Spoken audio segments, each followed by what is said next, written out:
마음대로 우물딱주물딱해서 당헌 당규를 만든 게 아니라 모든 공식 절차를 다 지키고 토론을 다 거치고 있는데 통과가 됐는데 갑자기 그게 틀렸다고 하시고 이게 필요 없고 전당대회 새로 해야 된다라고 계속 안 의원이 하시는 겁니다. 그 논쟁하는 자리에 안철수 의원은 당시 안 오셨잖아요. 제가 정말 답답한 일이죠. 왜냐하면 이제 안철수 의원님은 지금 말하는 의원총회, 당무위원회, 중앙위원회 모두 출석해서 발언할 수 있는 권리가 있습니다. 근데 그 자리엔 전혀 안 오세요. 안 오시고 결정이 나면 그날 오후에 틀렸다고 하세요. 그러니까 왜 나한테 안 물어보고 그렇게 결정하냐 이런 생각을 저는 이게 하는 거죠. 물론 이제 안철수 의원님이 그 당시도 굳이 얘기하면 큰 세력의 수장이실 수 있는데 그때 저는 당시 느낌으로 이제 탈당을 준비하시는구나라는 느낌이 들었습니다. 그래서 제가 그 말을 질렀을 때 주변 사람들이 심한 거 아니냐라고 많이 욕을 먹었어요. 근데 저는 아무래도 탈당하실 것 같아. 그러려면 깔끔하게 정리하는 게 낫지 않겠냐 이런 취지에서 말씀드렸죠. 몰아내신 거야.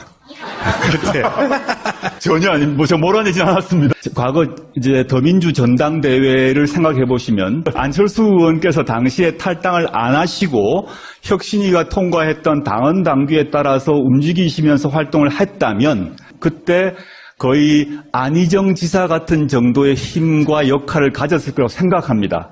근데 그분은 그렇게 생각을 안 하셨어요. 자기만의 군대가 필요하구나. 그걸로 만족 못하는 거죠. 전 정치인으로서 자신이 권력을 잡아야겠다는 것, 저는 그건 도덕적으로 비난해서는 안 된다고 봅니다. 나가신 거죠. 나가셔서 새로운 당을 만드셨고 일종의 새로운 기업을 창업하셨잖아요. 그분 표현대로 국민의당을 창업하셔서 은근히 디스하시는 거야. 제가 쓴 말이 아니기 때문에. 그래서 점잖게 말씀하시는데 가만 듣고 보면은 그런 정책을 하고 지난 총선까지 상당한 성과를 거두셨죠. 근데 저는 좀 비판적으로 봤던 게 그럴 수 있다 생각하지만 저는 우리 사회의 정당이 저러면 되는 거냐. 물론 비유는 할 수 없습니다만 지금 바른정당의 사람들 즉 탈영했다가 원대 복귀한 양아치들이거든요. 교수님 양아치라는 표현 저는 정치 양아치라고 생각합니다. 이거 진보다 보수의 문제가 아니라 우리가 이제 OECD 국가에서 민주공화국의 헌법 속에서 우리 헌법에 정당의 자유와 정당을 보장하는 헌법 조항이 있습니다. 근데 그걸 국고보조금 우리가 줍니다. 우리 세금으로 어마어마한 돈을 정당에 줍니다. 그러려면 저런 행동은 정당이라고 볼 수 없는 거죠. 저는 정말 부끄러워야 한다. 진보 보수의 문제가 아닌 것이고 나왔다가 세불리안에 들어갔다가 게다가 자기 당의 절차에 따라서 유세하고 경선에서 합법적으로 뽑은 유승민 후보에다가 13명이 등에 칼을 꼽고 그 다음에 돌아갔잖아요.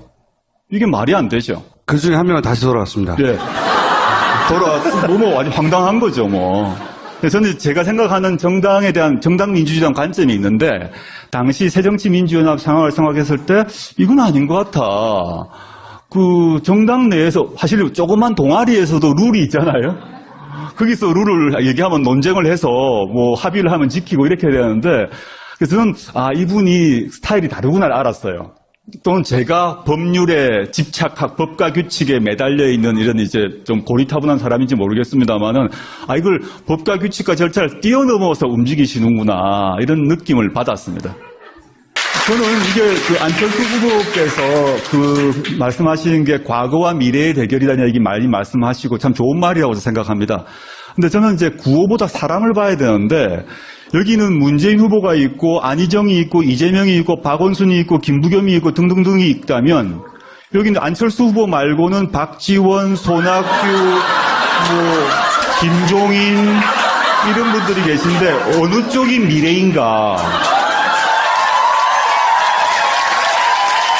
단어로서의 미래가 아니라 우리는 모든 정책과 비전은 사람을 통해서 실현되는데 미래를 담보할 수 있는 사람이 어디에 있는가? 저는 단순히 이제 그 미래가 육체적 나이를 가지고 얘기하지 않습니다. 나이가 많더라도 DJ 훌륭하시죠. 근데 그분들이 하시는 비전이 갖고 있는 생각, 행동 등이 그냥 대표적 인물을 비교를 해보자는 겁니다. 우리의 미래를 누구에게 맡길 것이냐?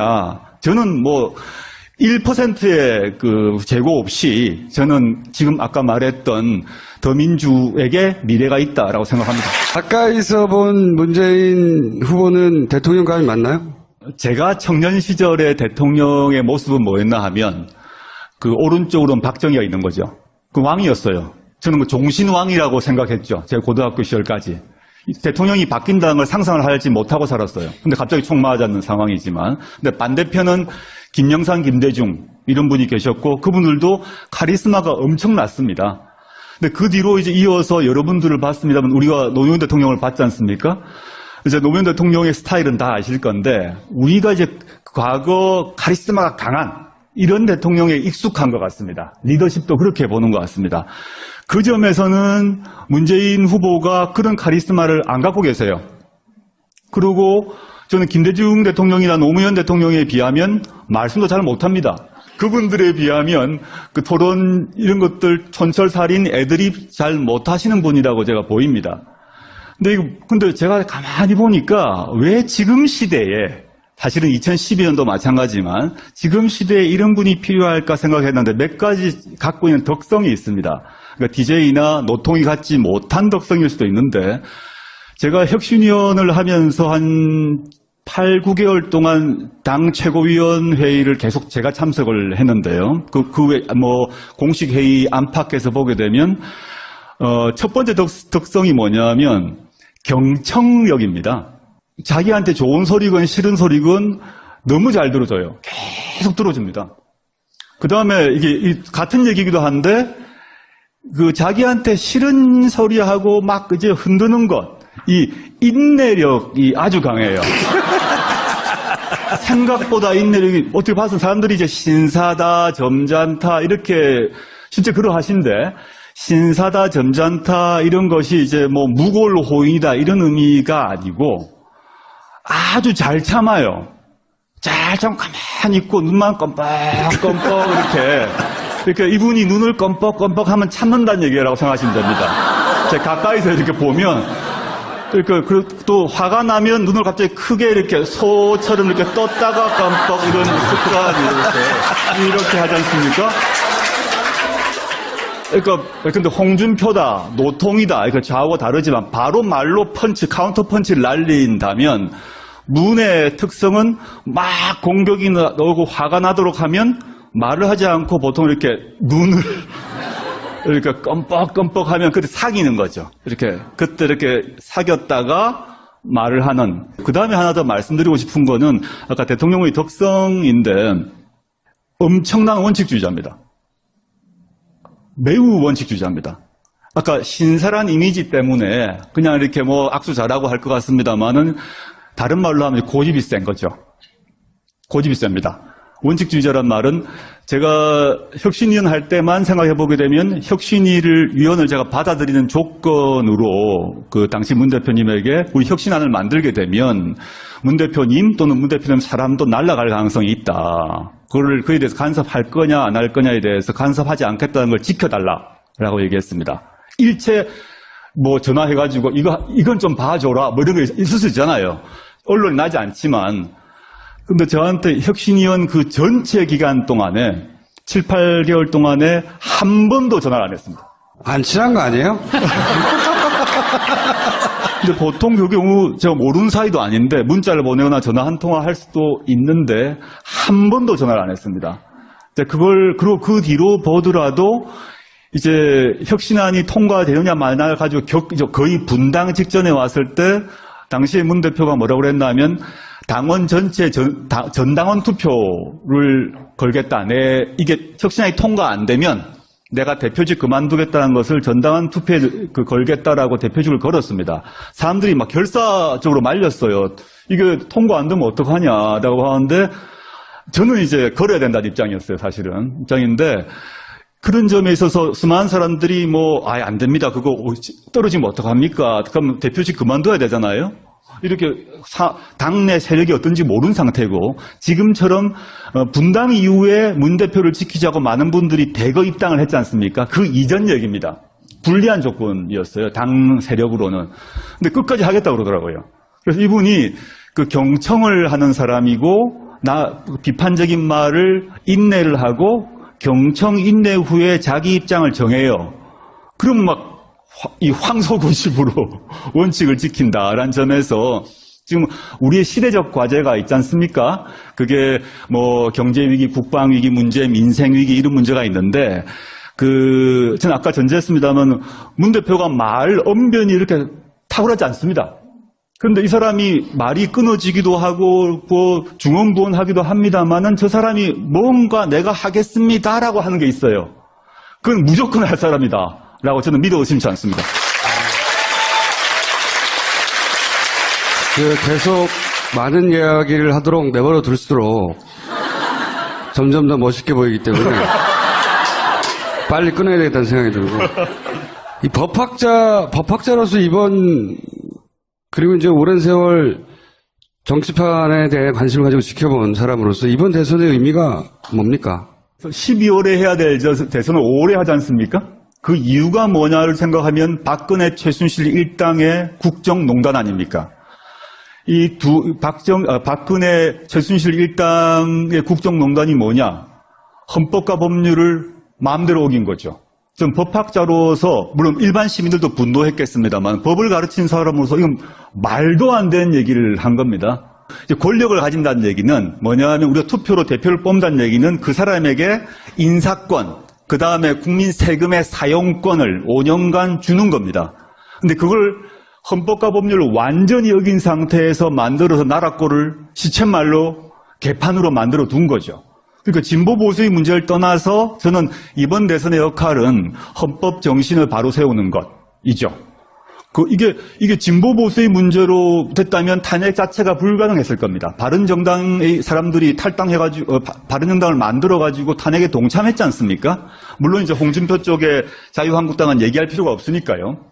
그래서 이걸 정말 우리가 앞으로 5년 동안 문재인 후보가 대통령이 된다 그러면 5년간 할 수 있는 일이 공약을 다 지킬 수 있을 것인가? 쉽지 않다고 봅니다. 아무리 문재인이라 하더라도. 저는 문재인 대표가 되시고 그 뒤에 또 5년 또 그 다음에 5년 이렇게 해서 요번 2017년에 문재인 후보 입에서 나왔던 공약, 우리 여러분들이 받았던 공약집이 완성되고 실제 실현되려면 10년 이상 걸릴 거라고 봅니다. 근데 지금 시점에 문재인 정권이 해야 될 일은 가장 기본적으로 나라의 뿌리를 새로 박는 거죠. 기둥을 새로 잡는 걸 먼저 하고 그게 이제 1차적인 것 같고요. 법학자 입장에서는. 그에 기초해서 두 번째는 저는 민생위기라고 봅니다. 이 민생이 워낙 안 좋은 상태이기 때문에 저는 국가의 안보 문제나 이 문제는 다르게 외교적으로 처리할 거라고 보고 우리가 외교 문제를 우리가 나서서 해결할 수는 없지 않습니까? 그거는 이제 청와대와 외교부 등등에서 할 거라고는 믿어 의심치 않고요. 당장 우리의 삶을 바꾸는 그런 대통령이 돼야 될 것 같고 그거는 임기 초기 3년에 빨리 해야 될 것 같아. 왜냐하면 아무리 우리 사회에서 뭐 위대한 분이 대통령이 되더라도 5년차 임기가 5년이기 때문에 4년차 들어가면 힘이 빠지거든요. 그래서 초기 3년에 빨리 법과 원칙을 세우고 그다음에 민생 문제를 해결하고 이런 걸 하면 사람들이 법과 원칙을 세우고 나의 삶이 달라졌다라고 보면 이 사람 말고 그 다음 사람에게도 한번 맡겨보지 않겠습니까? 그러면 또 한 10년 가는 거죠. 민주개혁 세력의 장기 집권을 꿈꾸시는구나. 전 뭐 아주 강력히 꿈꾸고 있습니다. 그래서 제가 그 말을 질렀을 때 주변 사람들이 심한 거 아니냐라고 많이 욕을 먹었어요. 근데 저는 아무리 탈당하실 것 같아. 그러려면 깔끔하게 정리하는 게 맞지 않겠냐 이런 취지에서 말씀드렸죠. 몰아내신 거야. 그때 전혀 저 몰아내진 않았습니다. 과거 이제 더민주 전당대회를 생각해 보시면 안철수 의원께서 당시에 탈당을 안 하시고 혁신위가 통과했던 당헌 당규에 따라서 움직이시면서 활동을 했다면 그때 거의 안희정 지사 같은 정도의 힘과 역할을 가졌을 거라고 생각합니다. 근데 그분은 그렇게 생각을 안 하셨어요. 자기만의 군대가 필요하구나. 그걸로 만족 못하는 거죠. 어떤 정치인으로서 자신이 권력을 잡아야겠다는 것, 저는 그건 도덕적으로 비난해서는 안 된다고 봅니다. 나가신 거죠. 나가셔서 새로운 당을 만드셨고 일종의 새로운 기업을 창업하셨잖아요. 그분 표현대로 국민의당을 창업하셔서 은근히 디스하시는 거야. 제가 쓴 말이 아니기 때문에. 그래서 점잖게 말씀하시는데 가만 듣고 보면은 그런 정책을 하고 지난 총선까지 상당한 성과를 거두셨죠. 근데 저는 좀 비판적으로 봤던 게 뭐 그럴 수 있다 생각하지만 저는 우리 사회의 정당이 저러면 되는 거냐. 물론 비유는 할 수 없습니다만 지금 바른정당의 사람들 즉 탈영했다가 원대 복귀한 양아치들이거든요. 교수님, 양아치라는 표현. 전 정치 양아치라고 생각합니다.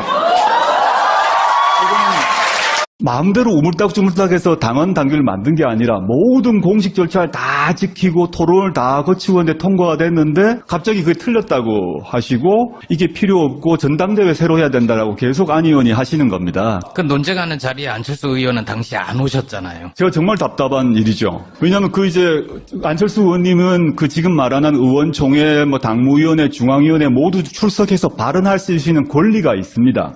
근데 그 자리엔 전혀 안 오세요. 안 오시고 결정이 나면 그날 오후에 틀렸다고 하세요. 그러니까 왜 나한테 안 물어보고 그렇게 결정하냐 이런 생각을 저는 이게 하는 물론 이제 안철수 의원님이 그 당시도 굳이 얘기하면 큰 세력의 수장이실 수 있는데 그때 저는 당시 느낌으로 이제 탈당을 준비하시는구나라는 느낌이 들었습니다. 저는 정당에 대한 정당민주주의에 대한 관점이 있는데 당시 새정치민주연합 상황을 생각했을 때 이건 아닌 것 같아. 정당 내에서 사실 조그만 동아리에서도 룰이 있잖아요. 거기서 룰을 얘기하면 논쟁을 해서 합의를 하면 지키고 이렇게 해야 되는데 그래서 저는 이분이 스타일이 다르구나를 알았어요. 또는 제가 법률에 집착하고 법과 규칙에 매달려 있는 이런 이제 좀 고리타분한 사람인지 모르겠습니다만은 이걸 법과 규칙과 절차를 뛰어넘어서 움직이시는구나 이런 느낌을 받았습니다. 저는 이게 안철수 후보께서 말씀하시는 게 과거와 미래의 대결이라는 얘기 많이 말씀하시고 참 좋은 말이라고 생각합니다. 근데 저는 이제 구호보다 사람을 봐야 되는데 여기는 문재인 후보가 있고 안희정이 있고 이재명이 있고 이거 진보다 보수의 문제가 아니라 우리가 이제 OECD 국가에서 민주공화국의 헌법 속에서 우리 헌법에 정당의 자유와 정당을 보장하는 헌법 조항이 있습니다. 근데 그걸 국고보조금 우리가 줍니다. 우리 세금으로 어마어마한 돈을 정당에 줍니다. 그러려면 저런 행동은 정당이라고 볼 수가 없는 거죠. 저는 정말 부끄러워야 한다. 진보 보수의 문제가 아닌 것이고 나왔다가 세불련에 들어갔다가 게다가 자기 당의 절차에 따라서 유세하고 경선에서 합법적으로 뽑은 유승민 후보에다가 13명이 등에 칼을 꼽고 그 다음에 돌아갔잖아요. 이게 말이 안 되죠. 그 중에 한 명은 다시 돌아왔습니다. 예. 아주 황당한 거죠, 저는 제가 생각하는